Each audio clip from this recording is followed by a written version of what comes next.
energy, this drive. A Lewis International student said, "I've been driven to achieve success. I have a passion to gain knowledge and learn from others." A passion. This morning, I heard a Lewis faculty member comment about a student from Africa that had a 16 ACT, normally not even good enough to get into Lewis, and yet that student is doing better in chemistry, in the chemistry class, than the other students because the student is working harder. He is committed to success, all right?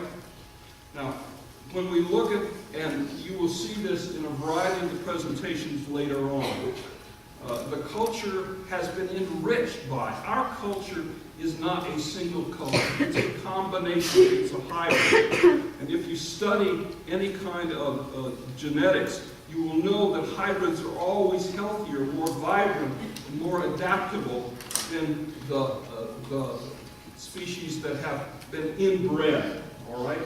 In business, in arts, in sports, even our economic models, the window to the world that we have brought has enriched us in ways that we don't recognize because it typically is gradual and we don't notice it. Our language itself is not a single language. English is taking over the world in terms of a common language, but when you look at American English, it's not American English, it's a combination of many, many other kinds of languages all embedded in it. The key thing that I want you to anticipate in terms of your own career is to establish a transnational orientation.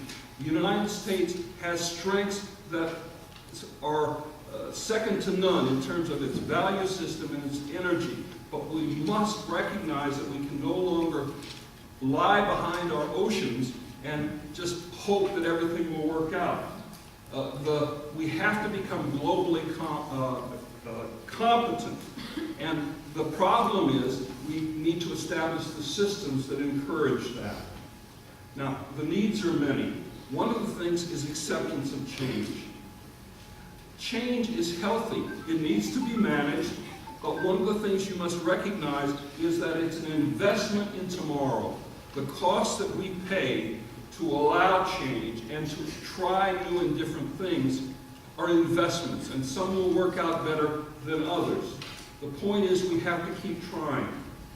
Now, immigrants are typically concerned with enrichment for their children, which is why the children tend to be more successful. The natives are much less concerned with that and more concerned with their own individual enrichment and their own individualistic kind of orientation. That's why some of these patterns emerge. We need to adapt our educational system for the variety of students. That's what Dr. Mackey is going to be talking about shortly. We must provide opportunities to deal with multilingual or bilingual education, but more importantly, bilingual culture, to recognize, value, and understand the foundation that these people are going to bring with them.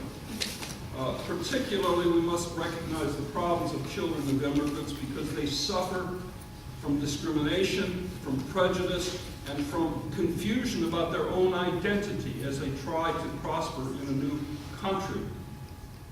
We need equity in treatment both legally and culturally.